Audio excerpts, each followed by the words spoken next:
Vamos a hacer una primera parte de revisión de histología renal.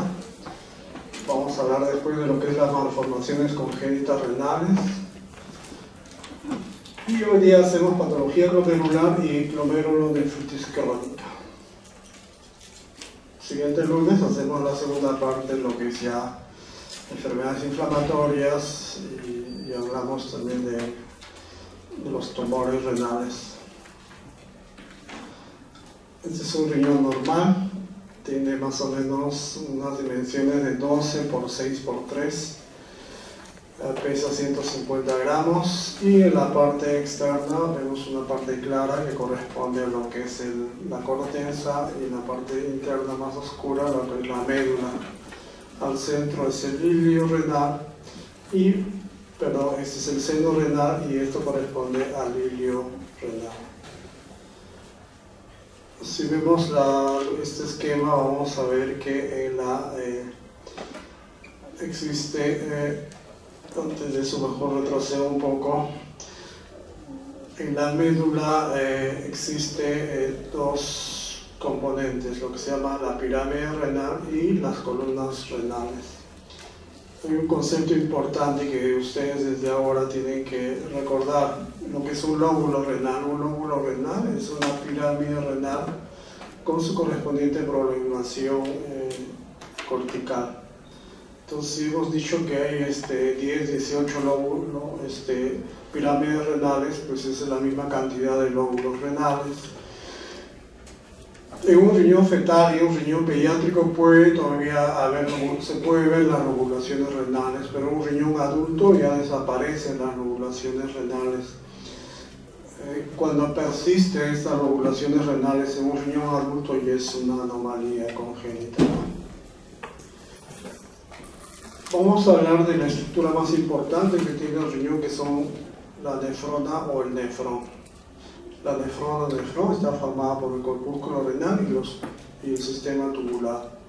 Los tubos son el tubo proximal, el asa de Henle y el tubo distal. Como ven acá ustedes, el conducto colector, que es esto que viene de color amarillo bastante largo, no forma parte de la nefrona. Por eso se ha ideado un término que se llama túbulo urinífero. El túbulo urinífero es la nefrona más el conducto colector. Como ven acá también existen nefronas muy superficiales que se llaman nefronas corticales y nefronas que están muy abajo cerca de la médula que se llaman nefronas yuxtamedulares. Estas nefronas representan más o menos el 15% de todas las nefronas del riñón. ¿Cuál es la gran diferencia entre una nefrona cortical y una nefrona yuxtamedular? La presencia de la nefrona yuxtamedular de un asa de Henle bastante largo. Bastante largo. Vamos a ver después la importancia que tienen estas nefronas yuxtamedulares en la función que tiene el riñón. Igualmente vamos a introducir otro término que es el lobulillo renal. El lobulillo renal son todos los nefronas que se invocan en un conducto colector. Como ven ustedes acá, hay un conducto colector y están desembocando varias nefronas en este conducto colector. Ese es un lobulillo renal. Si nos preguntan cuál es la estructura que se encuentra al centro de un lobulillo renal, vamos a decir que es el conducto colector. Y si nos preguntaran cuáles son las paredes laterales de un lobulillo renal, vamos a decir que es la arteriola interlobulillar, que lo vemos acá. La arteriola interlobulillar. Vamos entonces a hablar de la nefrona primero. Esto que ven acá ustedes se llama corpúsculo renal, es lo normal. El corpúsculo renal está formado por el glomérulo, que es la que está al centro, y la cápsula de Bowman. Este espacio que ven acá ustedes se llama espacio de Bowman o espacio urinario. Alrededor vamos a ver los diferentes tubos que existen. Esta es otra imagen tridimensional de lo que es la microscopía electrónica, de lo que es un corpúsculo renal, la cápsula y el glomérulo. Viendo ya este esquema vamos a entender mucho mejor en qué consiste cada una de estas dos partes que tiene el corpúsculo renal. Cuando hablamos de cápsula de Bowman nos estamos refiriendo a dos hojas, una hoja parietal, que es la que estamos viendo en la parte externa, que está tapizada por un epitelio plano, y la hoja visceral, que es esto de color amarillo que estamos viendo acá, que está formada por unas células epiteliales que se llaman podocitos. Entonces el espacio de Bowman o el espacio urinario está entre las dos capas de la cápsula de Bowman. Igualmente vemos que hay dos poros, hay un poro vascular, por donde ingresa la arteriola aferente, se capilariza, forma los capilares glomerulares y se vuelve a juntar y forma la arteriola aferente. Y hay un polo urinario donde se inicia el sistema tubular.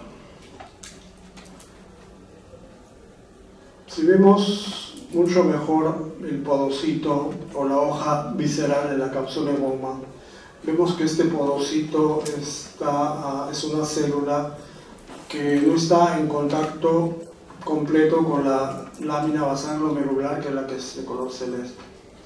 Tanto su citoplasma con su núcleo como sus procesos primarios no están en contacto con la lámina basal glomerular. Solo sus prolongaciones secundarias, llamados pedícelos, están en contacto con la lámina basal glomerular. Entre los pedícelos existe un espacio que se llama la hendidura de filtración glomerular. Todo esto es importante para después ver cómo es la barrera de filtración glomerular. Entonces, todo esto con relación a la cápsula de Bowman. Más internamente, entonces, vemos ya el glomérulo, el capilar glomerular.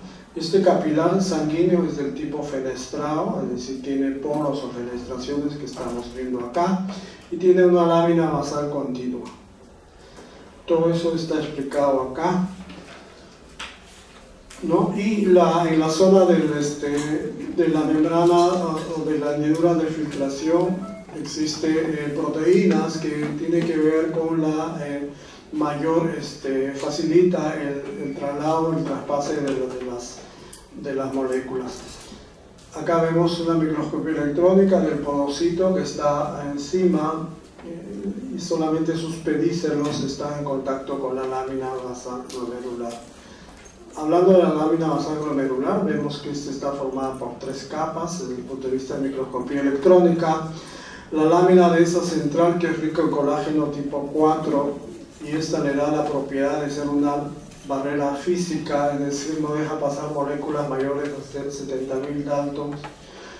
Y dos láminas claras o ranas externa e interna. Estas son ricas en proteoglucanos, es decir, en glucosaminoglucanos, y esto le da la propiedad a la lámina basal glomerular de ser una barrera de carga. ¿Esto qué significa? Que como los glucosaminoglucanos, los proteoglucanos son aniones, tienen carga negativa, esta barrera, esta lámina rara externa e interna no deja pasar moléculas de carga negativa, solamente pasan moléculas de carga positiva. Entonces, ¿cuál sería la condición, requisito indispensable para que una molécula atraviese la barrera de filtración glomerular? Es que tenga menos de 70.000 Daltons y tenga carga positiva. Estas son las capas de la barrera de filtración glomerular: el endotelio por un lado, la lámina basal y el podocito por otro lado, ¿no? Finalmente, en la parte central existen las células mesangiales, el mesangio. Las células mesangiales son consideradas pericitos, es decir, son células que tienen la capacidad de sintetizar colágeno y también la de tener cierta actividad contráctil, ¿no? A eso se debe que las funciones que tiene son la de soporte, de sostén. Igualmente tiene una función fagocítica importante porque es la que permanentemente está depurando, está limpiando la lámina basal glomerular. Igualmente, como me decía, tiene actividad contráctil y secreta prostaglandinas y citoquinas importantes, ¿no? Entonces, esta es la célula mesangial, como estamos viendo. Está en un lugar estratégico con relación a los capilares glomerulares, ¿no? Y es la que le sirve de soporte, sostén y las otras funciones que les he mencionado. Igualmente, rápidamente, el sistema tubular. Empezamos revisando lo que es el tubo proximal. El tubo proximal desde el punto de vista de microscopía de luz se caracteriza por lo siguiente: tiene una luz estrellada, irregular, ¿no? Y está formada por células cúbicas de citoplasma bien acidófilo. A la microscopía electrónica se ha visto que esta luz estrellada irregular, llamada borde en cepillo, a la microscopía de luz, a la microscopía electrónica representa las microvellosidades, ¿no? Y el citoplasma bien acidófilo se debe a la gran cantidad de mitocondrias que tienen las células del tubo proximal. Y esto tiene que ver con las funciones que tiene el tubo proximal. A ese nivel se absorba el 70-80% de todo el agua y del cloruro de sodio, y el 100% de la glucosa, las proteínas y los aminoácidos. Entonces, cuando uno nos pregunta en qué lugar, en qué estructura, en qué célula se absorbe el 80% del ultrafiltrado glomerular, vamos a decir que es en el tubo proximal o en las células del tubo proximal.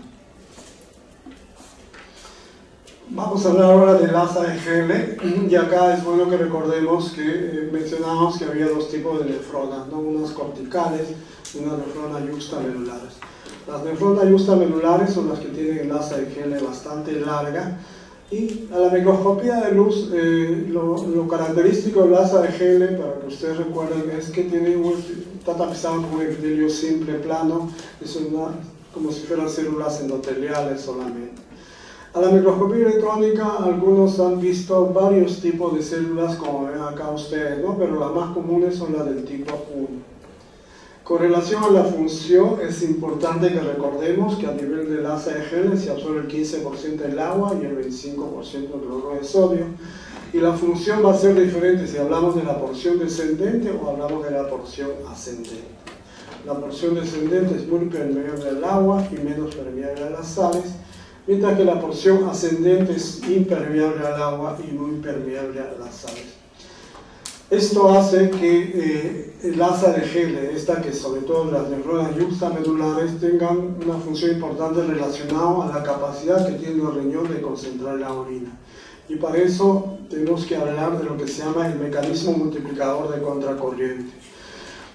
Miren ustedes que existe una estrecha relación entre el intersticio, los vasos rectos, ¿no? Como ven acá ustedes, y por supuesto el asa de Henle, ¿no? Entre los tres se forman gradientes y hace que se produzca intercambio tanto de metabolitos como de iones, ¿no? Y eso hace que conforme va llegando hacia la parte más distal del asa de Henle, la osmolaridad varía de 300, que es isosmótica, hasta 1200 cuando llega a la parte más distal. Y nuevamente la parte ascendente puede llegar a bajar hasta 200, como se ve ya a nivel del tubo distal.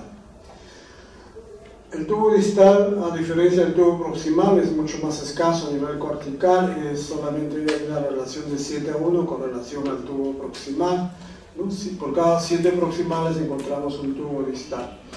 Este tubo tiene una luz mucho más definida, como estamos viendo acá, ¿no? Ya no tiene el aspecto irregular que tiene el tubo proximal. Está formado por células cúbicas en mayor cantidad, ¿no? Y desde el punto de vista de microscopía electrónica se ha visto que ya no tiene las microvellosidades, pero sí todavía tiene gran cantidad de mitocondrias. Por eso su citoplasma sigue siendo acidófilo. Y en cuanto a las funciones, normalmente es impermeable al agua y a la urea, pero por acción de la aldosterona sufre cambios, se hace, reabsorbe sodio y agua y secreta potasio y también iones de hidrógeno. Bueno, hasta ahí, como recordarán, es la nefrona. Ahora vamos a hablar de lo que es conductos y tubos colectores. A la microscopía de luz, estos tubos los podemos observar tanto a nivel de la corteza como a nivel de la médula. Y se caracteriza por tener un citoplasma bien claro, pero lo más importante es la presencia de esta membrana intercelular nítida, como estamos viendo acá. El criterio más importante para reconocer un conducto colector es la presencia de la membrana intercelular nítida, o sea que la membrana que separa una célula de otra célula. Como ven acá ustedes, podemos ver algunas células claras o algunas células oscuras, que a la microscopía electrónica se ha visto que se llaman principales o intercaladas oscuras, que a su vez pueden ser alfa y beta. Cada una de estas tendrían funciones especiales. Las principales reabsorben sodio y agua y secretan potasio. Las intercaladas tienen que ver más con lo que es la regulación del balance ácido-base, es decir, las alfas secretan hidrógeno y las betas secretan bicarbonato. A nivel de la médula interna, en la parte más baja, los conductos colectores tendrían la misma función que la asa de Gele con relación a la capacidad de concentrar la orina. Recuerden que ahí nuevamente recupera las densidades mucho más elevadas de 1000, 1200. A ese nivel va a actuar la hormona antidiurética, ¿no? Y esta va a actuar sobre unas proteínas transportadoras de agua que se llaman acuaporinas, ¿no? Entonces estimula a estas proteínas para que absorba agua y urea. Recuerden que cuando hay un defecto o una deficiencia de hormona antidiurética, pues estas acuaporinas no se van a estimular, no van a poder actuar, y por lo tanto no se absorbe agua y se pierde grandes cantidades de agua por la orina, y eso se le llama diabetes insípida. Finalmente vamos a hablar del aparato yuxtaglomerular. El aparato yuxtaglomerular tiene tres componentes. Una se llama las células yuxtaglomerulares, que son simplemente la modificación de la capa muscular de la arteriola aferente. Las células musculares lisas, que son fusiformes, se hacen mucho más redondas y se les llama ya a células yuxtaglomerulares y empieza a producir la renina, ¿no? Esta célula, como ven acá, contiene carándulos de renina. El otro componente es la mácula densa, que lo estamos viendo también acá. La mácula densa es un tubo distal que sufre unas modificaciones en una de sus caras. Las células se hacen mucho más alargadas, su núcleo se hace mucho más ovalado y forma una mácula. La función de la mácula densa sería la de medir las concentraciones de cloruro de sodio cuando la orina pasa por esta zona. Finalmente, el tercer componente se llama células mesangiales extraglomerulares, para diferenciarlo de las mesangiales intraglomerulares. Estas células mesangiales extraglomerulares, que lo vemos acá, tienen una posición muy estratégica, como ven ustedes. Serían las encargadas, esto todavía es una teoría, una hipótesis, serían las encargadas de informar lo que mide la mácula densa, por decir, con relación a las concentraciones de cloruro de sodio y de cloro y de sodio, y informar a las células yuxtaglomerulares para que liberen o no liberen renina. Dependiendo si sus concentraciones están elevadas, están disminuidas, esta se va a activar o no, y se va a liberar o no se va a liberar renina. Y en ese sentido, ustedes conocen perfectamente lo que es el sistema renina-angiotensina-aldosterona, ¿no es cierto? Este sistema funciona de la siguiente manera. Cuando hay una baja de la presión arterial, cuando hay una baja de volumen plasmático a nivel de la arteria renal, va a entrar en acción el sistema, ¿no es cierto? El aparato yuxtaglomerular. Las células yuxtaglomerulares empiezan a liberar renina. La renina va a actuar sobre un angiotensinógeno que es producido en el hígado para convertirlo en angiotensina 1. Y la angiotensina 1 por una enzima convertidora se convierte en angiotensina 2. La angiotensina 2 de por sí es un potente vasoconstrictor, aumenta la resistencia vascular periférica y aumenta la presión arterial. Y por otro lado, actúa sobre la corteza suprarrenal para estimular la liberación de la aldosterona, y la aldosterona lo que hace es absorber sodio y agua a nivel del tubo distal y por ende aumentar el gasto cardíaco y aumentar la presión arterial. Bueno, acá estamos viendo. Finalmente, el intersticio renal se refiere al tejido cognitivo que encontramos tanto a nivel de la corteza como a nivel de la médula. En promedio es el 12%.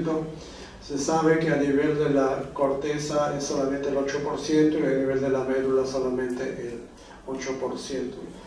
Perdón, a nivel de la corteza el 8% y a nivel de la médula el 20%. Entonces en promedio un 12%.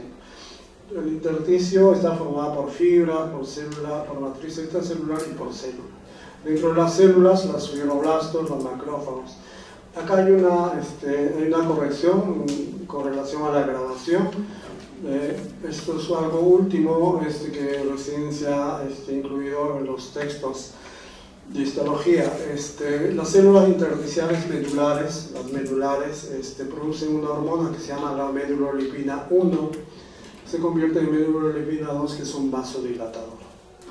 Y las intersticiales corticales serían las que producirían la eritropoietina. En la presentación hablaba de unos capilares peritubulares, que serían las células endoteliales de esos capilares peritubulares las que produciría eritropoietina, ¿no? Entonces, estoy aclarando, y para los que están presentes, lo que están grabando, entonces, ahora se sabe que las intersticiales corticales son las que producen la eritropoietina. Con relación a la circulación renal, pues existe una arteria renal que hace sus ramas anterior y posterior, después forma las arterias arcuatas o las interlobulares y las arcuatas. A partir de ahí surge la arteria interlobular, a partir de ahí surge la arteriola aferente, forma el ovillo glomerular, sale como arteriola eferente, ¿no? Hasta ahí sería el lado arterial. Después vendría el lado venoso, que está dado por la presencia de las capilares peritubulares, las venas estrelladas y las venas interlobulares, cuando son nefronas corticales. Y en las nefronas juxtamedulares, lo más importante es la presencia de los vasos rectos y después la vena arcuata. Bueno, eso sería una rápida revisión, no sé cuánto me habré tomado en esta primera parte. Ahora sí, entramos a la parte patológica, ¿ya? Vamos a mencionar algunas anomalías congénitas renales, ¿no? Dentro de ellas, la agenesia renal es una de las patologías que, dependiendo si es bilateral o es unilateral, va a hacer que sea compatible con la vida o no, ¿no? Si es bilateral, definitivamente no es compatible. Probablemente ustedes están buscando esta hojita, ¿no? Esta no está en la grabación, pero sí está en la presentación, que lo voy a dejar ahí, ¿ya? La hipoplasia renal, pues, es un riñón mucho más pequeño. Los riñones ectópicos, como estamos viendo acá, también es frecuente. Y algo mucho más frecuente son los riñones en herradura, ¿no? Los riñones en herradura se ha visto como algo muy frecuente. Y como característico, el 90% de estos riñones en herradura, la fusión es en la parte inferior, ¿ya? En la parte inferior. Vamos a hablar de las enfermedades renales quísticas. Estas enfermedades son un grupo de enfermedades que mayormente están relacionados o se dan por factores hereditarios del desarrollo, o pueden ser incluso adquiridas, ¿no? Tiene importancia por varias razones, ¿no? Porque aparentemente son frecuentes, son hallazgos probablemente quirúrgicos o una ecografía, ¿no? Algunos, como el caso de la enfermedad poliquística del adulto, pueden llevar a insuficiencia renal crónica, y otras, como se ven así todo un poco deformes, pues pueden confundir con un tumor maligno, ¿no? Bueno, esta es la clasificación de las enfermedades renales quísticas, ¿no? Vamos a hablar de algunas de ellas: de la displasia renal quística, de la enfermedad poliquística renal, que puede ser autosómica dominante, que es más frecuente en los adultos, autosómicas recesivas, que es más frecuente en los niños, la enfermedad quística medular, las enfermedades quísticas adquiridas, ¿no? Los quistes renales simples, ¿no? que es un hallazgo, como digo, muy frecuente, ¿no? Otras relacionadas a algunas malformaciones hereditarias, como la esclerosis tuberosa, ¿no? Etc. ¿Qué pasó?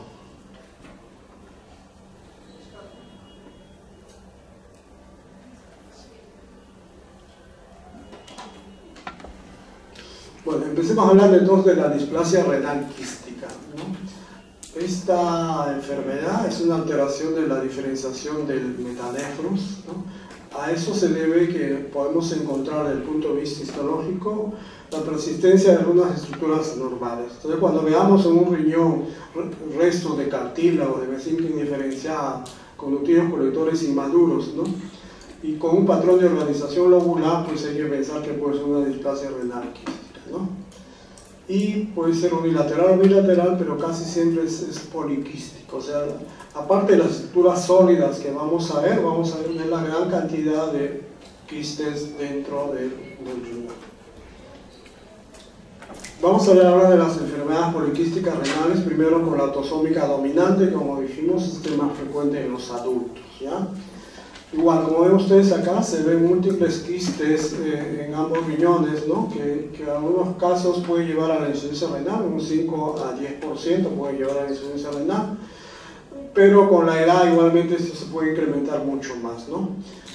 ¿Cuál es la causa de la patogenia? Es las mutaciones del gen del PKD, o sea, este es del inglés de enfermedad poliquística del riñón 1, que es la policistina 1, y el PKD2, la policistina 2, ¿no? Desde el punto de vista macroscópico, como ven ustedes, los riñones son mucho más grandes, presencia de quistes superficiales, ¿no? Como ven acá ustedes, están tapizados por una capa de células epiteliales, ¿no? Son de origen tubular, estos llenos de un líquido transparente, ¿no? Entre ellos podemos ver nefronas funcionantes, ¿no? Recuerden también que esta enfermedad poliquística renal autosómica dominante, se lo estoy recalcando, se asocia a otras enfermedades congénitas, como son los quistes hepáticos en un 40%, aneurismas del polígono de Willis, ¿no? Ustedes saben dónde se encuentra, y prolapso de la válvula mitral, ¿no? Siempre cuando hay estas patologías, bien sea descubriendo esta o las otras, hay que buscar las otras patologías, ¿no? Bueno, este es el mecanismo de formación de los quistes, ¿no? Empieza con las mutaciones de la policistina 1-2, este va a alterar, va a crear defectos en la interacción de la célula-célula con la matriz, y esto va a hacer alteraciones del crecimiento o diferenciación del epitelio tubular, que puede llevar por un lado a una matriz extracelular anormal, como hemos visto, a una proliferación celular y la secreción de líquido y la formación finalmente de los quistes. Hablemos ahora de la enfermedad poliquística renal autosómica recesiva. Recuerden que este es más frecuente en los niños, ¿no? Y lamentablemente no sobreviven mucho tiempo, ¿no? Los quistes son mucho más pequeños en comparación al anterior, ¿no? Y están distribuidos en todo el parénquima, ¿no? Sobre todo a nivel de los conductos colectores, ¿no? Es simétrica en ambos lados, hay un incremento simétrico en ambos lados. Esto es bueno después. Tratemos de ver algunas enfermedades granulares o con cicatrices retractivas, como vamos a ver en las pielonefritis crónicas, ¿no? La siguiente clase, ¿no? Y esta está asociada a una proteína normal producida por la gen del PKHD1, la fibrocistina, ¿no? Y en este caso de la autosómica recesiva, se asocia a fibrosis hepática congénita, ¿ya? ¿La otra qué se asociaba? A quistes hepáticos en un 40%. Esta se asocia a fibrosis hepática congénita, ¿ya? Finalmente, los quistes renales simples, como ven ustedes ahí, pueden ser múltiples, pueden ser únicos, no tiene ninguna importancia, como ven ustedes acá, nunca lleva a la insuficiencia renal ni a la neoplasia, ¿no? Y puede aparecer incluso conforme va envejeciendo la persona. Por ahí ustedes hacen una ecografía, ¿no? y aparece un quiste. Y no le da ninguna importancia. Ese no le está produciendo dolor, no le produce cólico, no le produce nada. Bueno, y este cuadro que está en el libro, ¿no? Nos habla de todas las enfermedades, ¿no? y algunas características particulares, ¿ya? Bueno, eso sería todo con relación a las enfermedades congénitas. Ahora entramos al capítulo amplio que vamos a hablar todo el tiempo que resta de lo que es la patología glomerular, ¿no? La patología glomerular. Primero, definamos algunos términos, ya es bueno que ustedes desde ahora se acostumbren a entender esto. Las lesiones glomerulares lo podemos llamar focales o difusas, y esto en relación a cuánto del riñón está comprometido, ¿no? Entonces, se llama focales cuando menos del 50% de la población glomerular está afectada.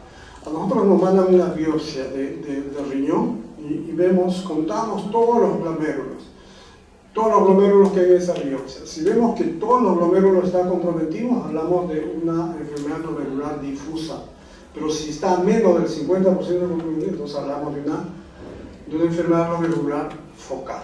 ¿Ya?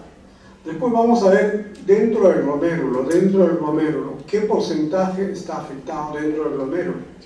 Segmental cuando afecta una parte del glomérulo y global, o sea, todo el glomérulo está afectado por la enfermedad.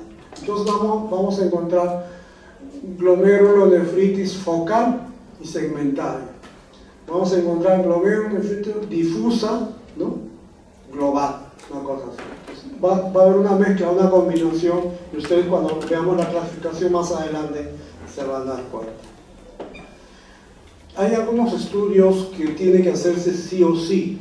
O sea, no es que veo una lámina con una coloración de hematoxilina y eosina y ahí me quedo. Tengo que hacer varias coloraciones. Dentro de las coloraciones, antes de hablar de la inmunofluorescencia, es hablar de lo que es las otras coloraciones, por ejemplo, la tricrómica de Mallory, la coloración de Paz. Esta nos ayuda a ver si hay cierto grado de fibrosis en el riñón. Estamos hablando ya de una biopsia que lo vemos integral, ¿no? Tanto los glomérulos como el intersticio como los túbulos, ¿no? Vemos qué características tiene la membrana basal glomerular, qué características tiene la membrana basal tubular. ¿Ya? La coloración de Paz tiñe muy bien las membranas basales, ¿ya? Las membranas basales. Y la tricrómica, cuando se tiñe de azul, los tejidos que se tiñen de azul nos mide la fibrosis, el tejido conectivo. Hay coloraciones de plata también que son muy buenas. Entonces, con relación a la inmunofluorescencia, vamos a ver que las enfermedades glomerulares, en algunos casos, dependiendo de la etiopatogenia, ¿no? tienen origen inmunológico, tienen causa inmunológica o no. Entonces, cuando tiene causa inmunológica, vamos a ver depósitos de inmunoglobulinas, que puede ser IgM, IgG, IgA, y de complemento, ¿no? Entonces, podemos ver dos patrones muy claros, ¿no? Un patrón granular en la parte superior y un patrón lineal en la parte inferior, ¿no? Entonces, cuando hablamos de un patrón granular, ¿no? Se refiere a complejos inmunes circulantes mayormente, ¿no? Y se ven como masas extracelulares electrodensos, y cuando se ve lineal, obviamente corresponde a anticuerpos antimembrana basal glomerular. Siempre en cada una de las enfermedades glomerulares que vamos a hablar de una parte inmunofluorescencia, tales características, inmunofluorescencia negativo incluso, ¿no? Bueno, este es un esquema para ver en qué lugares podríamos encontrar los depósitos, ¿no? Dependiendo si se trata de inmunocomplejos circulantes o inmunocomplejos in situ, que puede ser antimembrana basal glomerular, por ejemplo. Ahora sí vamos a hablar de la patogenia de la lesión glomerular, ¿no? Aparentemente hay varios mecanismos para que se produzca la enfermedad, ¿no? Pueden ser inmunológicos, trombóticos, tóxicos, ¿no? Y en algunos casos puede haber o no componente inmunológico o de tipo inflamatorio, ¿no? Y eso hace que se haya identificado 4 tipos básicos de injuria, ¿no? Atrapamiento de complejos inmunes circulantes, formación de complejos inmunes in situ, activación de la vía alterna de complemento y procesos mediados celularmente. Entonces, esto, en cuanto a cómo es la patogenia, ustedes, cuando preguntemos en el examen práctico, una última pregunta que dice patogénesis, patogenia, factores, ¿no? Complicaciones, diagnóstico diferencial, ustedes tienen que tener claro qué es lo que tienen que poner en esa parte.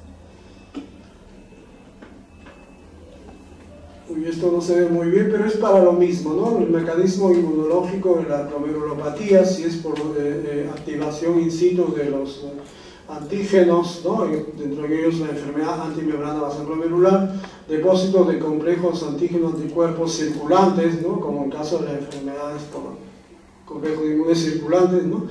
Y la activación primaria de linfocitos T en las lesiones mínimas.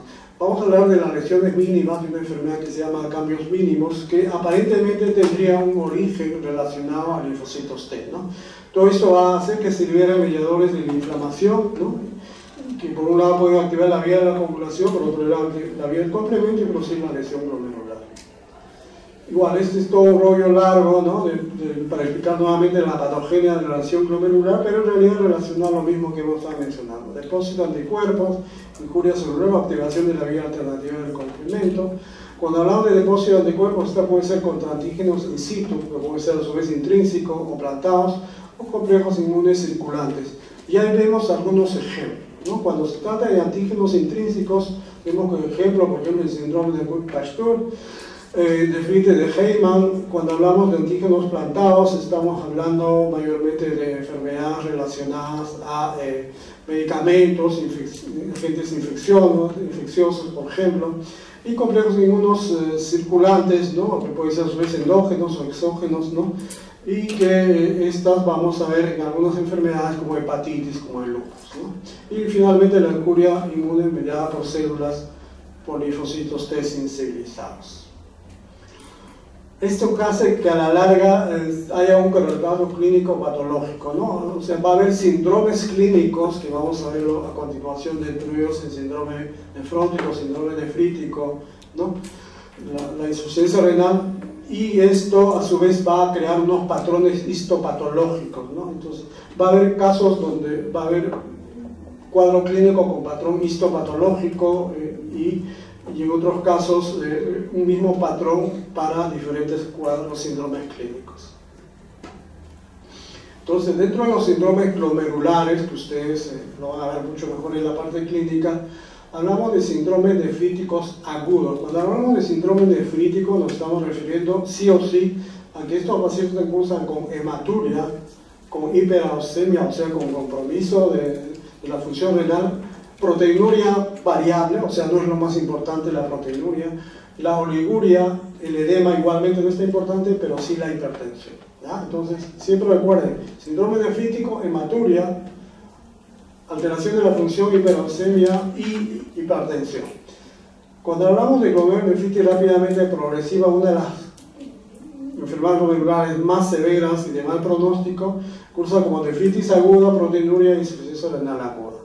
Síndrome nefrótico, tal vez la más conocida, ¿no? Una proteinuria mayor de 3.5 gramos, hipoalbuminemia, hiperlipidemia y lipiduria. Entonces, en este caso, pues con edema, ¿no? Definitivamente. La insuficiencia renal crónica se refiere a hiperalcemia, que empeora hasta uremia en varios años, y puede haber síndromes glomerulares solamente simples, o sea, solo proteinuria o solo hematuria, y que pueden cursar en muchos casos asintomáticos. Es bueno que recuerden ustedes que las hematurias, cuando uno tiene una hematuria, lo primero que tienen que aprender ustedes, si dice hematuria es de origen glomerular, es de origen tubular, es de origen bajo, o sea, por decir, de uréter y de vejiga, hasta de próstata, ¿no? Entonces, los maestros clásicos de la semiología antigua pues nos hablaban de la prueba de los 3 vasos, ¿no? Ustedes han escuchado hablar de la prueba de los 3 vasos, ¿no? Si en la primera hay hematuria, en la segunda o en la tercera pues no saben, ¿no? Pero ahora es mucho más sencillo, o sea, existen equipos automatizados de orina que nos miden la cantidad de hematíes crenados, ¿no? O sea, cuando el sangrado es antiguo y es de origen glomerular, los hematíes presentan una especie de arrugas, ¿no? Y en esos casos se habla ya de hematurias glomerulares, ¿no? Y por supuesto, a eso le agregamos la presencia de cilindros hemáticos, pues definitivamente el sangrado es alto, ¿no? O sea, la hematuria es alta. Y cuando el sangrado es bajo, los hematíes son normales, o sea, tienen su forma normal y no hay cilindros, por supuesto, ¿no? Bueno, entonces ahora hablemos de la clasificación de las enfermedades glomerulares. Habría 3 maneras de clasificar las enfermedades glomerulares desde el punto de vista inmunológico, histológico y clínico, ¿no?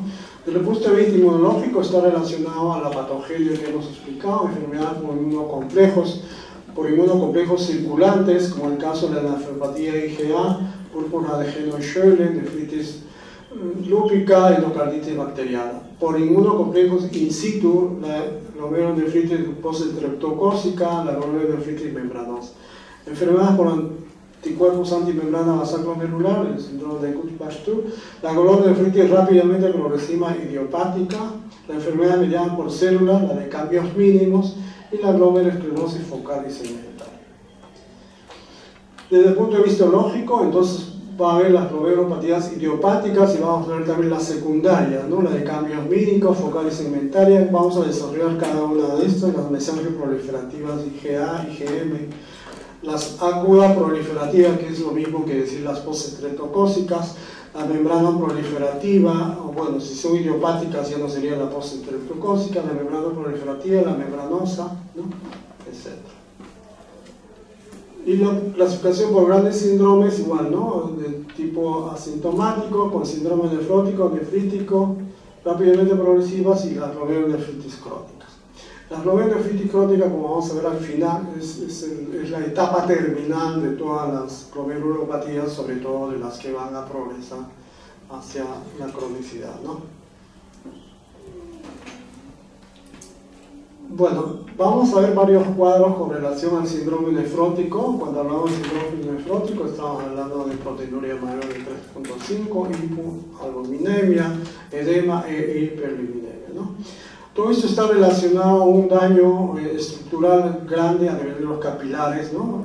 Sobre todo a nivel de la membrana basal glomerular, por pérdida de sus cargas negativas. Recuerden que les hablábamos, cuando hablábamos de la membrana basal glomerular, de la cantidad de proteoglucanos, y esto hacía que esta membrana pues no permitía el pasaje de moléculas que tenían carga negativa. En cuanto a la etiopatogenia, vamos a ver que puede ser idiopáticas o puede ser secundarias. Dentro de las secundarias, el lupus, la amiloidosis, ¿no? La diabetes, ¿no? La neoplasia, los fármacos, las infecciones pueden ser causa de síndromes nefróticos secundarios. Esto es para explicar un poco la fisiopatología del síndrome nefrótico, ¿no?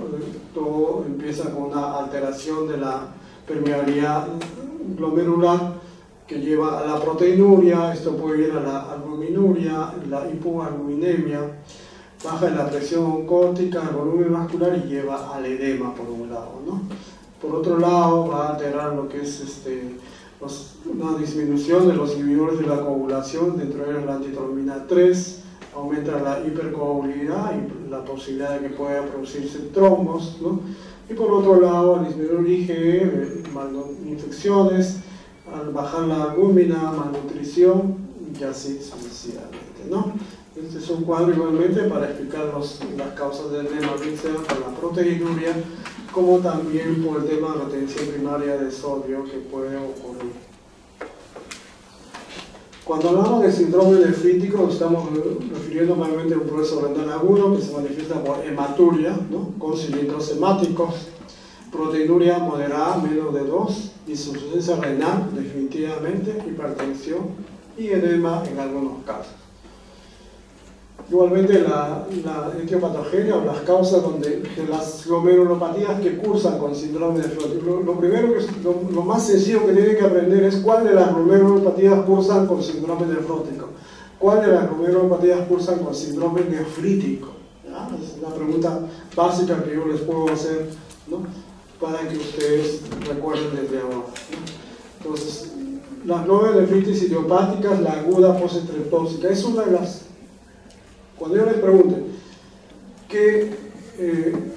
cuál de las glomerulopatías que cursa con síndrome nefrítico es más frecuente en los niños, la aguda postestreptocócica. ¿Cuál es la causa de síndrome nefrótico en los niños? La causa más frecuente de síndrome nefrótico en los niños, la de cambios mínimos, ¿no? En los niños. Y en los adultos que cursan con síndrome nefrótico, también hay que diferenciar primario o secundario, idiopático o secundario, ¿no? Entonces tenemos la mensaje proliferativa, la membrana proliferativa, las glomerulonefritis infecciosas, ¿no? Las postestreptocócicas, endocarditis bacteriana, por hepatitis B y C, asociada a enfermedades sistémicas, lupus. El lupus mayormente cursa con síndrome nefrítico, pero depende del tipo, de los tipos que haya de nefropatía lúpica, ¿no? Igual, esta es para explicar la fisiopatogenia debido al problema del síndrome nefrítico. Mayormente vamos a ver proliferación celular, ¿no? O sea, va a haber un cierto componente inflamatorio, ¿no? Y esto va a causar daño capilar que puede llevar a la hematuria, pérdida de la carga iónica, más aumento del diámetro de los poros de la célula endotelial, lleva a proteinuria, hay hipercelularidad glomerular, como les decía, ¿no? Hay una alteración del mesangio y esto altera la función renal. Lo mismo, daño glomerular inmunológico por activación del complemento, lleva a hematuria, a uremia y puede llevar a proteinuria y en algunos casos edema e hipertensión arterial. Es otra manera de clasificar las glomerulopatías primarias, son con cambios proliferativos, o sea, con aumento del número de células. Nefropatía por IgA, por IgM, mesangia proliferativa, crescéntica, membrana proliferativa. Con cambios no proliferativos, o sea, los de cambios mínimos, membrana basal, glomerulosclerosis focal y cementaria y las membranosas. Y las secundarias, igual, con cambios proliferativos, lupus, vasculitis, postestreptocócica, relacionados a hepatitis B, hepatitis C. Con no proliferativos, diabetes mellitus, amiloidosis, nefropatías, VIH, paraneoplásicos y fármacos. Otra manera de clasificar como primarios y secundarios, ¿no? Relacionados a otras enfermedades. En realidad es lo mismo. Antes de empezar a hablar de cada una de las enfermedades glomerulares, es bueno que ustedes sepan que una de las maneras como uno llega al diagnóstico es haciendo biopsia renal, ¿no? Y esto para el diagnóstico de la enfermedad glomerular, si es primaria o secundaria, o para hacer en algunos casos estadiaje y graduación, como ocurre en las nefritis lúpicas. Cuando uno ve un riñón, tiene que ver el glomérulo, tiene que ver el intersticio, tiene que ver los vasos, tiene que ver los tubos. Cuando ve el glomérulo, uno tiene que ver, o sea, es bueno por eso acostumbrarse a ver un glomérulo normal, y el grosor del corte también tiene que ser el adecuado, ¿no? La celularidad es normal, ¿no? Se ve 2 a 3 células por área mesangial, está aumentada o está leve, moderada, ¿no? La celularidad aumentada, normal, leve, moderada, es importante informarlo así. Igual el mesangio es normal, está ensanchado, hay fibrosis o es nodular. Y las membranas, la membrana basal glomerular es normal, está engrosada, leve, moderado, severo.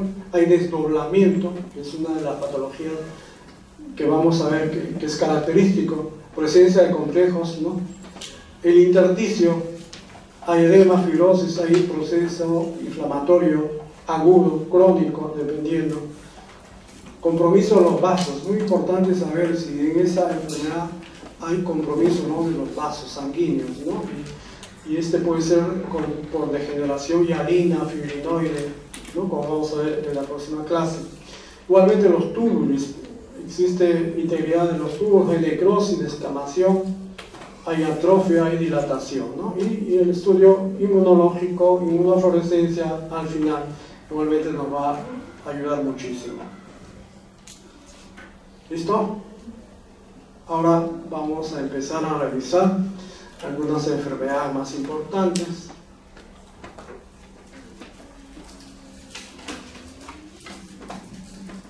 Vamos a empezar hablando de la enfermedad por cambios mínimos, ¿no? Llamamos también nefrosis lipoidea, enfermedad de procesos en pie, o enfermedad de la célula epitelial visceral, o sea, de los podocitos, ¿no?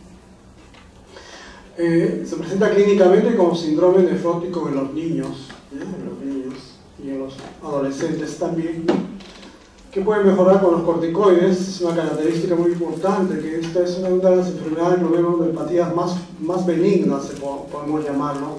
Y recuerden, función renal normal.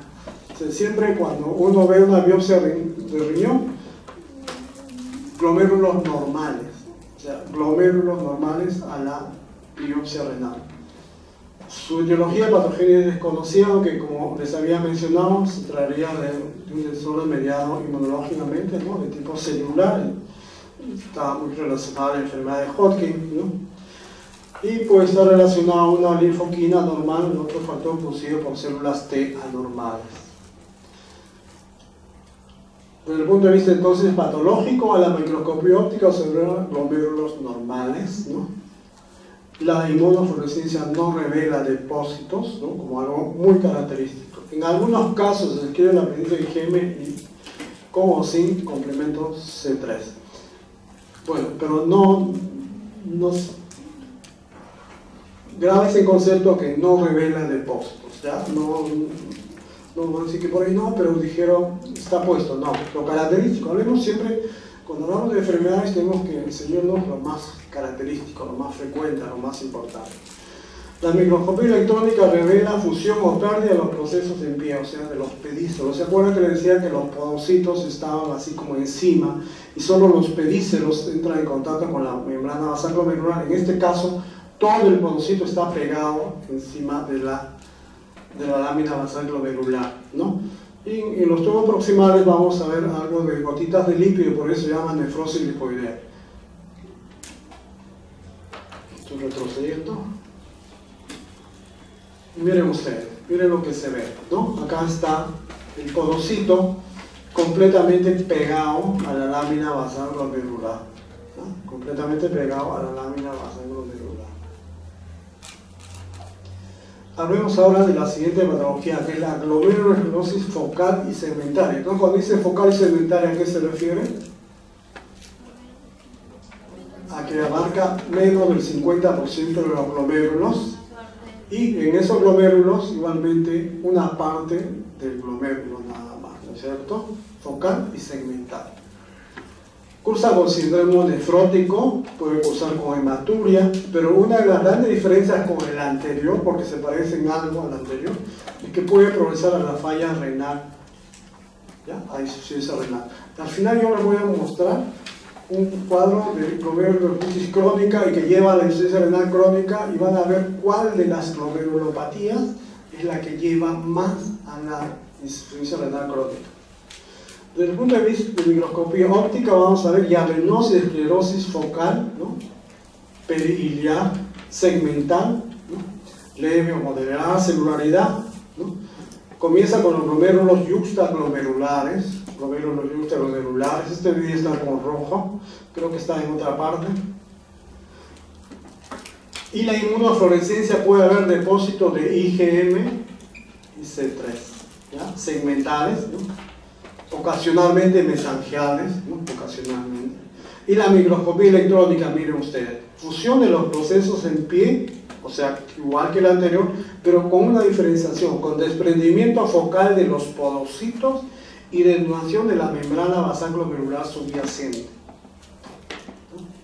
Y eso es lo que vemos acá en el esquema, ¿no? Ese es lo normal, ¿no? Y miren ustedes los cambios que ocurren en la glomerulosclerosis focal y segmental, ¿no? O sea, no es solamente que los podocitos se han pegado, sino que además hay daño de la membrana basal glomerular. Entonces, la patología dice fusiones focales más comunes en glomérulos yuxtaglomerulares, ¿no? Material de alino más frecuente en el polo vascular y arteriola aferente, ¿no? Puede haber algunas sinequias o adherencias en la cápsula del Bowman, ¿no? Hay fibrosis intersticial y atrofia tubular, ya fuera de los glomérulos. Lesiones segmentales con alteración de los capilares, ¿no? Puede haber leve hipercelularidad, pero no es lo característico. Recuerden que no es lo característico en la glomerulosclerosis. El nombre glomerulosclerosis nos habla más de un proceso de hialinosis, de esclerosis, de fibrosis en los glomérulos. Bueno, acá estamos viendo, sobre todo en esta parte, como en una parte solamente segmental vemos depósitos o mayor cantidad de fibrosis, ¿no? En tanto alrededor de los capilares como en el mensaje.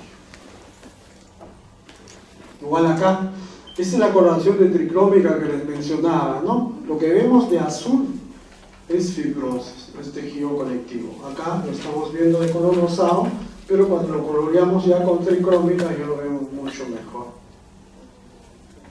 ¿Listo? Entonces esa es la segunda patología que estamos viendo. La tercera, la glomerulonefritis difusa aguda, llamado también post-estreptocosis. ¿Cuál es la clínica? Tiene que haber un antecedente de una infección previa por estreptococo beta hemolítico, más frecuente en niños, ¿ya? Se presenta como síndrome nefrítico agudo, ¿no? Es decir, con hipertensión, azoemia y oliguria. Microscopía óptica, primero microscopía óptica, compromiso renal difuso, hiperplasia mesangial y endotelial, ¿no? Con polimorfonucleares, ¿ya? A la microscopía electrónica, lo característico de esta patología es esto que ven acá ustedes, las famosas jorobas, depósitos subepiteliales, llamadas jorobas, ¿no? Puede haber depósitos mesangiales y subendoteliales. La inmunofluorescencia, acá sí es positivo. Depósitos de tipo granulares, gruesos, de IgG, IgM y C3 a nivel subepitelial. Si queremos complementar con laboratorio, vamos a ver complemento bajo, C3 sérico bajo y títulos altos de anti-streptolicina o de anti-DNase-B, ¿no? Para confirmar el origen estreptocócico de la enfermedad.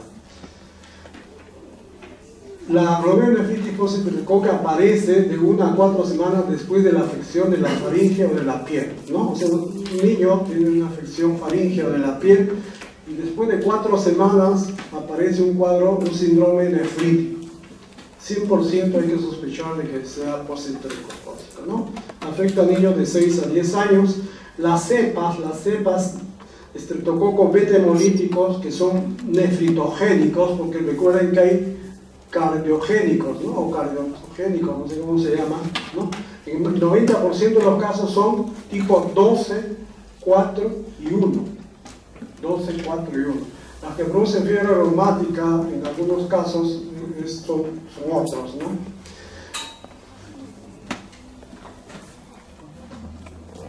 Aparentemente también habría un problema de mecanismo mediado por inmunocomplejos, ¿no? Por depósito también de electrodesos, ¿no? Entonces miren ustedes lo que encontramos en la patología. Este es normal y este es el glomérulo con glomerulonefritis postestreptocócica. ¿Qué nos está llamando la atención? Glomérulos aumentados de tamaño, si los comparamos con este normal, ¿ya? Hipercelulares, miren la gran cantidad de células que tiene en comparación a este, ¿no? Un patrón lobular, o sea, vemos con una lobulación acá, con otra lobulación acá, ¿no? La hipercelularidad es mesangial y endotelial, ¿ya? Con disminución de la luz de los capilares, ¿no? Puede haber leucocitos extracapilares incrementados, como extravasados, ¿no? Edema intersticial con presencia de polimorfos nucleares, o sea, se refiere ya al intersticio. Las crecientes epiteliales no son tan frecuentes y hay una recuperación histológica completa, ¿no? Excepto en los casos donde en los glomérulos ha surgido cierto grado de fibrosis decreciénticas, ¿no?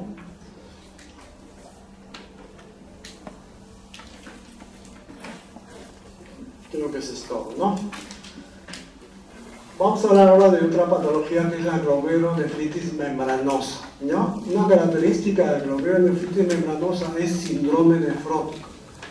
La causa más frecuente de síndrome nefrótico en los adultos es glomerulonefritis membranosa. ¿En los niños? Cambio mínimo, ¿cierto? Cambio mínimo. Con que me digan solo eso yo me quedo contento, ¿no? Me voy contento de la clase, ¿ya?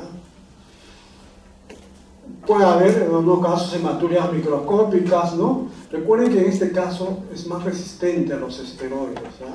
No es tan benigno como son cambios mínimos.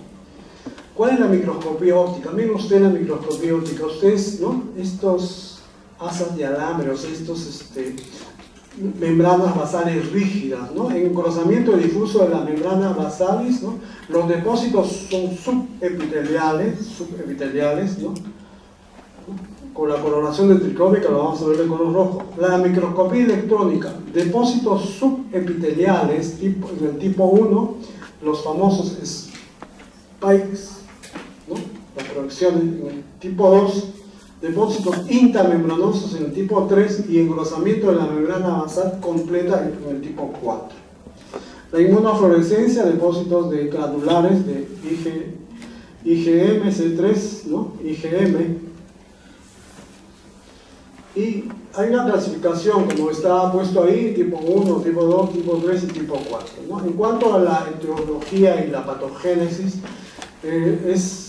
la idiopático primaria no se conoce, ¿no? Es una de las más frecuentes. Hay complejos inmunes, ¿no? En la región subepitelial aparentemente puede ser por complejos inmunes in situ o circulantes o de tipo intrínseco o plantados, ¿no? Y es menos frecuente por complejos inmunes circulantes en la pared capilar. Entonces, como digo, los primarios idiopáticos son los más frecuentes y los secundarios, como ven acá ustedes, pueden ser por neoplasia, cáncer de pulmón, de colon, de mama, linfomas, melanoma, podrían causar glomerulonefritis membranosa. Infecciones, hepatitis B, hepatitis C, malaria, parasitosis, lepra, sífilis, drogas, oro, penicilamina, captopril, antiinflamatorios no esteroideos, un 10%. Toxinas, mercurio, metales pesados, autoinmunes, artritis reumatoide, enfermedad de Hashimoto, miastenia gravis, síndrome de Guillain-Barré, lupus, pueden cursar con glomerulonefritis membranosa desde el punto de vista secundario. ¿No se enteraron?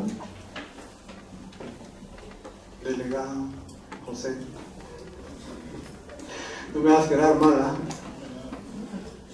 Tú te encargas de avisarles. Bueno, desde el punto de vista patológico, los hallazgos microscópicos son glomérulos moderadamente incrementados, como estamos viendo acá. Igualmente va a haber una prominencia mesangial, o sea, va a ser más visible el mesangio. La pared capilar engrosada, ¿no? De grado variable en los SPACE, ¿no? La fibrosis intersticial y atrofia tubular. Desde el punto de vista clínico, el 10% de los casos de síndrome nefrótico en niños y el 25% en adultos, ¿no?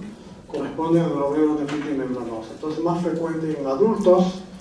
A los 10 a 15 años, el 50% desarrolla falla renal y otros 50% remite o presenta proteinuria renal. El tratamiento con corticoides a la larga es beneficioso, ¿ya? Entonces estos son los tipos, ¿no? De cada una de ellas. El tipo 1 aparentemente el más benigno, el tipo 2, ¿no? Ya se ven algunos depósitos, el tipo 3 y el grupo 4 es ya un gran depósito y un engrosamiento de la membrana basal. Vamos a hablar ahora de la glomerulonefritis membrano proliferativa.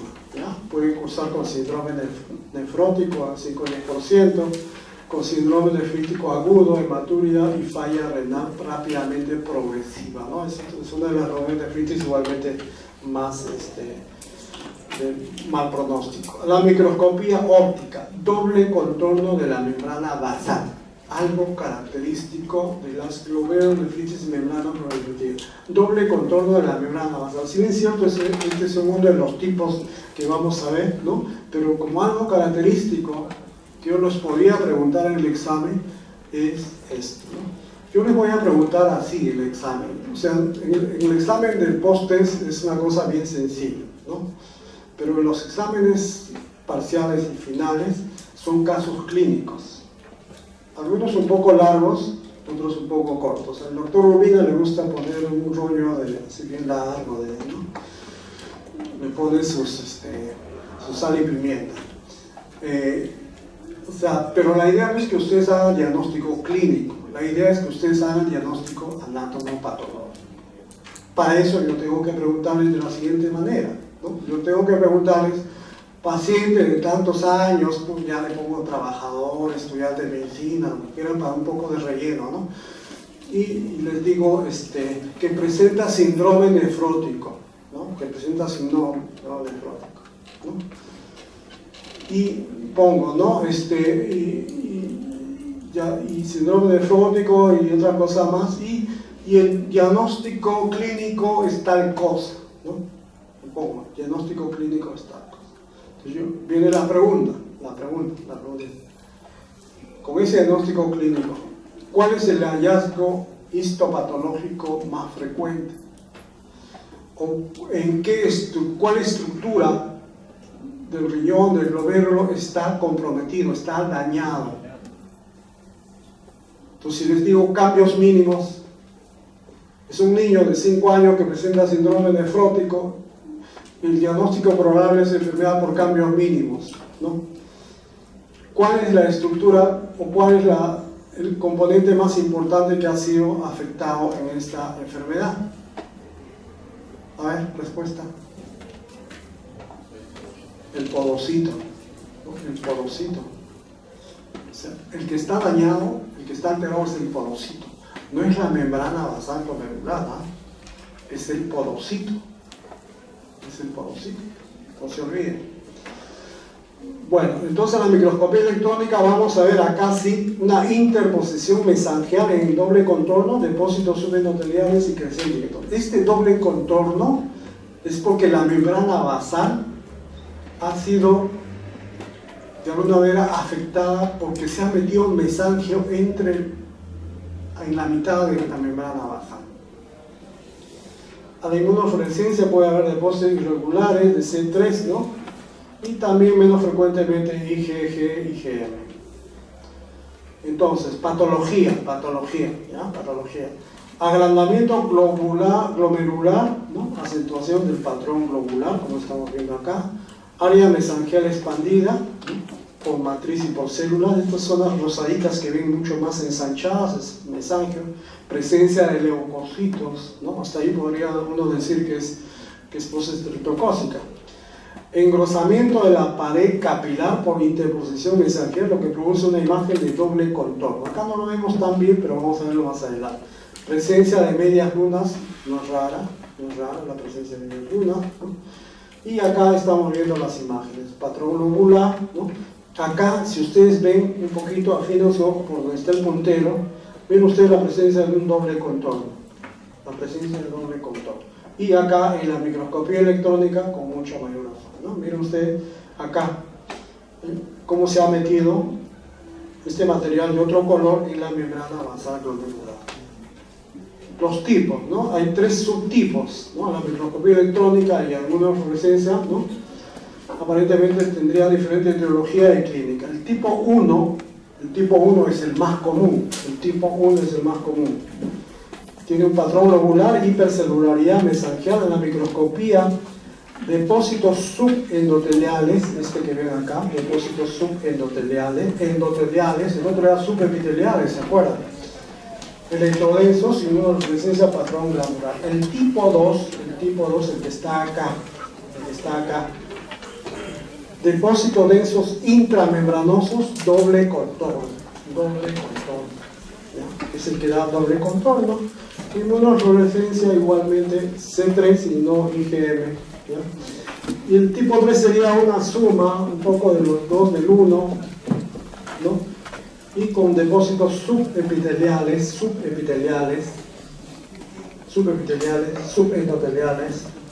con ruptura y duplicación de la membrana basal glomerular. Un poco más voy a repetir la clase, ¿no? Bueno, eso serían las glomerulopatías, si queremos llamarlo de alguna manera las primarias, ¿no? Un poco las idiopáticas. Si bien cierto, hemos visto que pueden tener también causas secundarias. ¿Hasta ahí? ¿Alguna duda? ¿Alguna pregunta?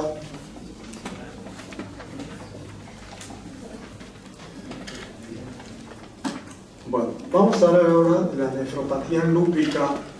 Vamos a hablar de la nefropatía diabética y vamos a hablar de la amiloidosis, ¿no? La nefropatía lúpica es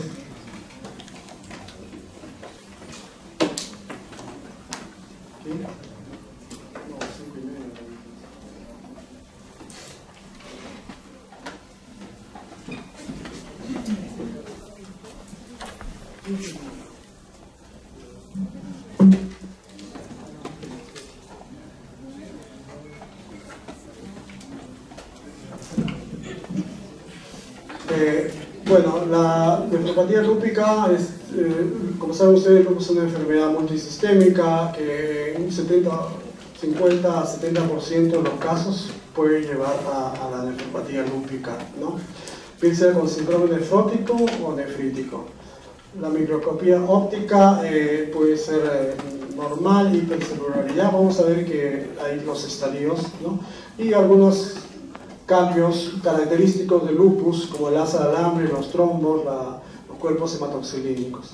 Y la microscopía electrónica, obviamente vamos a ver depósitos mesangiales, subendoteliales, subretiliares, ¿no? Y la inmunodeficiencia definitivamente es positiva. En cuanto a la etiología de la patogénesis, vamos a ver complejos inmunes en glomérulos, ¿no? Por depósitos de anticuerpos circulantes y antígenos, especialmente de DNA, ¿no? También puede haber complejos in situ, ¿no? En este caso sí o sí tiene que hacerse biopsia renal. Bueno, estos serían los cambios desde el punto de vista patológico, ¿no? Estas serían las lesiones características del lupus. Asa del alambre, que es un engrosamiento de la membrana basal, ¿no? Por depósitos subendoteliales, trombos hialinos, ¿no? Y los depósitos masivos en la luz capilar, cuerpos hematoxilínicos, ¿no? Estructuras amorfas violáceas, ¿no? Es como si fuera el fenómeno LE puesto ahí. Y la extravasación de fibrina predispone en cierto grado a la formación de crecientes, lo cual es de mal pronóstico, ¿no? Es la clasificación de la OMS de la nefropatía lúpica, ¿no? La clase 1 es normal, tanto microscopía óptica, electrónica y inmunofluorescencia. La clase 2 es del tipo mesangial, no hay aumento de la celularidad. La clase 3 es la glomerulonefritis proliferativa focal y segmentaria. La clase 4 es la glomerulonefritis proliferativa difusa. La clase 5 es la glomerulonefritis membranosa, que puede ser pura, con glomerulonefritis mesangial, proliferativa focal difusa. Y la clase 6 es la glomerulonefritis esclerosante crónica. Esto es como si fuera ya la etapa terminal. Entonces, cuando uno hace la biopsia renal, tiene que evaluar todo esto, y hay criterios que se llaman de actividad y criterios de cronicidad. Esto, al final de cuentas, nos va a dar el pronóstico de esa nefritis lúpica, ¿no? Entonces, encontramos necrosis, fibrina, cardiolexis, asa del alambre, trombosis, cuerpo hialino, ¿no? Y cada uno le damos un valor, ¿no? Y le damos de 0 a 3, ¿no? Y criterios de cronicidad, fibrosis, crescénticas, atrofia, y la puntuación de 0 a 3 en cada uno de ellos. Entonces, cuanto más puntaje, el pronóstico es peor. La glomerulosclerosis diabética cursa realmente con microalbuminuria y con síndrome nefrótico en algunos casos, pero lleva la insuficiencia renal. Una característica de la glomerulosclerosis diabética es que a la larga produce insuficiencia renal. ¿Cuál es la causa secundaria más importante de insuficiencia renal crónica? ¿Cuál es? Diabetes mellitus, hipertensión arterial y después las glomerulopatías que hemos descrito. La microscopía óptica y engrosamiento de la membrana basal, ¿no? Puede haber un incremento mesangial nodular o difuso, hay compromiso de las arteriolas, atrofia tubular. A la microscopía electrónica hay un engrosamiento de la membrana basal. Es el hallazgo más importante de la glomerulosclerosis diabética, el engrosamiento de la membrana basal. Hay un aumento del colágeno tipo 4, ¿ya? En esa membrana basal glomerular. La inmunofluorescencia es negativo, ¿no? Y en cuanto a la etiopatogenia, pues se ha visto que la alteración de los niveles elevados de glucosa en la sangre lleva a lo que se llama la glicosidación no enzimática de las proteínas, ¿no? Y esto altera la membrana basal glomerular, ¿no? Va a llevar a un engrosamiento de la membrana basal glomerular con aumento del colágeno tipo 4, como estaba mencionando. Igualmente va a haber alteraciones hemodinámicas con aumento de la presión capilar glomerular, aumento del filtrado glomerular e hipertrofia glomerular. Entonces, en resumen, los cambios que se producen en la esclerosis diabética se deben a defectos metabólicos y cambios hemodinámicos. En cuanto a la patología, ¿no? Son variados, ¿no? Hay un engrosamiento de la membrana basal. Miren ustedes la membrana basal en este glomérulo. ¿Cómo está de grueso la membrana basal? ¿Ya? Puede haber acumulación nodular, como están viendo acá ustedes, ¿no? de de tejido conectivo, ¿no? Con microaneurisma. A esto se le llamaba antes enfermedad de Kimmester-Wilson y se decía que era patognomónico, la glomerulosclerosis nodular, enfermedad de Kimmester-Wilson, se decía que era patognomónico de la diabetes, ¿no? Pero vemos que esto puede ser visto en otras enfermedades, ¿no?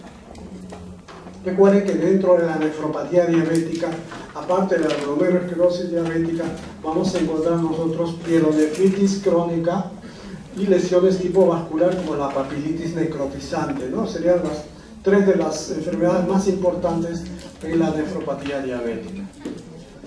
La amiloidosis renal es otra enfermedad secundaria, ¿no? Que cursa con síndrome nefrótico principalmente y lleva a la falla renal. Y la característica, ustedes van a ver la lámina de esto, depósito de amiloide en la pared capilar y mesangial, ¿no? Algunas veces es necesario colorearlo con cristal violeta o rojo de Congo, ¿no?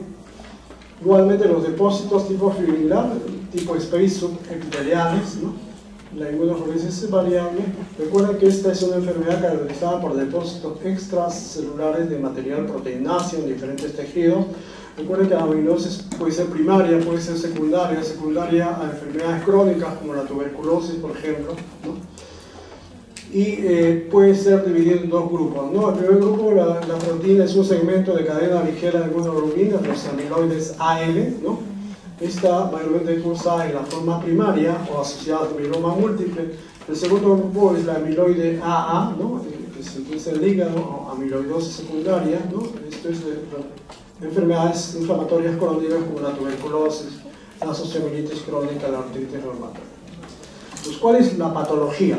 Y esto ustedes en su lámina van a tener que diferenciarlo sí o sí de la glomerulonefritis crónica y la amiloidosis. En los dos, en los glomérulos van a ver como fibrosis, pero en el caso del amiloide no es fibrosis, es un depósito, así como ustedes, homogéneo de un material amiloide, ¿no es cierto? Entonces, puede estar a nivel de mesangia, pero el otro hallazgo importante es que también lo puede ver a nivel de los vasos sanguíneos, ¿ya? Y lo que diferencia de la glomerulonefritis crónica es que no hay ningún cambio a nivel intersticial y a nivel tubular. Pues estas son las coloraciones especiales para ver mucho mejor el rojo de Congo, el cristal de violeta para ver el amiloide.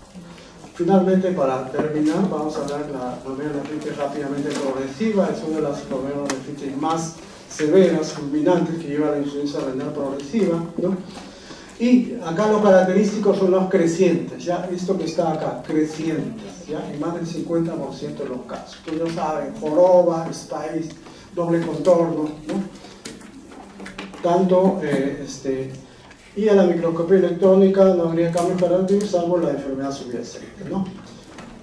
Miren ustedes lo que vamos a ver.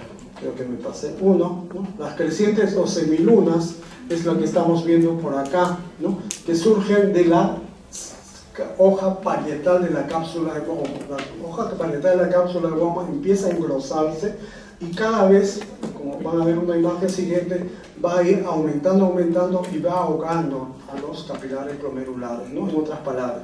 Entonces, puede presentarse como una enfermedad rápidamente progresiva relacionada a otras enfermedades que están puestas acá, ¿no? Las crecientes celulares están compuestas por células epiteliales parietales que han proliferado, como ven ustedes, miren cómo están proliferando en grandes cantidades, ¿no? Al principio puede ser incluso formada por células, pero después es completamente fibróticas, como vemos en el estadio final, ¿no? Ven ustedes cómo poco a poco, ¿no? Se va llenando y va haciendo que todo el glomérulo esté con fibrosis y acá prácticamente ha desaparecido. Entonces puede ser de tipo 1, anticuerpos puede ser idiopático o síndrome de Goodpatcher, el tipo 2 por inmunocomplejos, idiopático, postinfeccioso, lupus, y de tipo 3 que se llama pausa inmunitario asociado a anticuerpos, ¿no? Granulomatosis Wegener y poliarteritis nodosa microscópica. Finalmente, glomerulonefritis crónica. ¿Cuáles son las enfermedades que llevan, ¿no? un estadio final de formas de glomerulonefritis primaria? ¿Cuál es la fecha más gruesa? Rápidamente progresiva, focal, esclerosis focal y segmentaria, membrana proliferativa, ¿no? IgA membranoso. Post-intertóxico, mucho más rara. Esto lo vamos a ver en la práctica. Los riñones son pequeños, presentan una superficie granular uniforme, miren ustedes, bien uniforme. Y a la microscopía vamos a ver glomérulos con esclerosis, una coloración especial para ver la fibrosis, ¿no? Acá lo estamos viendo de color rosado. Algunos glomérulos pueden hipertrofiarse para compensar, ¿no? Como dice acá, túbulos atróficos y dilatados, grado variable de inflamación crónica y fibrosis intersticial, como estamos viendo acá claramente. Todos estos cambios nos dicen que esta lámina, esto corresponde a alguna glomerulonefritis crónica, ¿no? Que a la larga lleva a la insuficiencia renal. Bueno, eso sería todo. Si no hay más preguntas, ahí terminamos. Gracias.